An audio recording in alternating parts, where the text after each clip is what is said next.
Chapter 30. Do you have a plan in mind, Mr. Rhys? Natasha asked.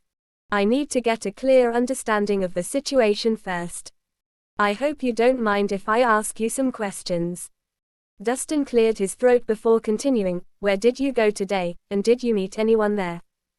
I met Edwin today.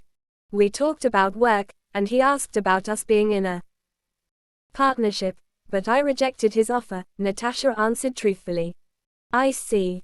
Did you drink anything he offered you? Of course not. That man has been eyeing my family business for ages. I'd never let my guard down around him. Then it really is strange how you got drugged, sis, Ruth piped up. Truly. Natasha rolled her eyes. When you two met, did you smell or touch anything in particular? Dustin then asked. Now that you mention it, something suddenly dawned on Natasha. When I stepped into the place, I did smell something particular. I didn't pay much attention because I thought it was just perfume. But then, after a while, I started feeling dizzy. My body felt oddly warm too. Good thing I left soon after that. Who knows what could have happened if I had stayed longer. It seems like that fragrance really is the problem, Dustin concluded. What's next, Mr. Rhys? There was ambergris residue found on your skin earlier. It must have been the main ingredient in the fragrance that was used to drug you. So what? We still need to track down the person who made that drug, Ruth huffed, crossing her arms in front of her chest. Ambergris is a rare substance, so our target pool is quite limited. We can look at recent buyers and narrow down our search from there, Dustin replied. Good plan. I'll have someone get to it right away. Natasha agreed. With her family's influence, this sort of thing could be settled in a jiffy. I trust my work here is done, Ms. Harmon. I'll take my leave now. Dustin made a move to stand up. One more thing. Natasha suddenly stopped him. Why don't you join us for dinner? Thank you, but I already have plans tonight. Natasha gave him a curious look. It can't be with your ex-wife, can it, Mr. Rhys?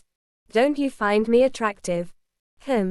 With that, she arched her body to show off her curves. Dustin froze up. You Ha ha ha. All right, I'll stop teasing you, Natasha giggled. I won't make you cancel your plans. But before you go, here is a token of my appreciation. She made a quick gesture, and a servant came over with an elegant-looking box. I hope you can make good use of these wines, Mr. Rhys. I've had them in store for quite some time. Natasha beamed, handing him the box. You have my thanks, Ms. Harmon. Dustin gladly accepted it. He deserved some compensation for work done, and a gift from Natasha Harmon herself wouldn't be just some lousy trinket. See Mr. Rhys out, Ruth, Natasha called.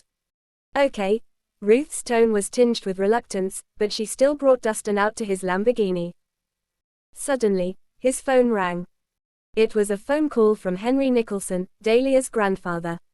Hey Dustin, are you up for lunch today? Thank you, but I already have plans today, sir. You still need to eat, don't you? Dahlia should have cut you some slack. I'll make sure to tell her about this. The old man grunted. It's just some personal business, sir, nothing to do with Ms. Nicholson. All right, enough defending her. I know how you are, and I'm sure this is because of her. Don't you worry. I'll make sure to confront her about this. We're family, and family needs to spend time together. 9. Sure, I guess, Dustin reluctantly agreed.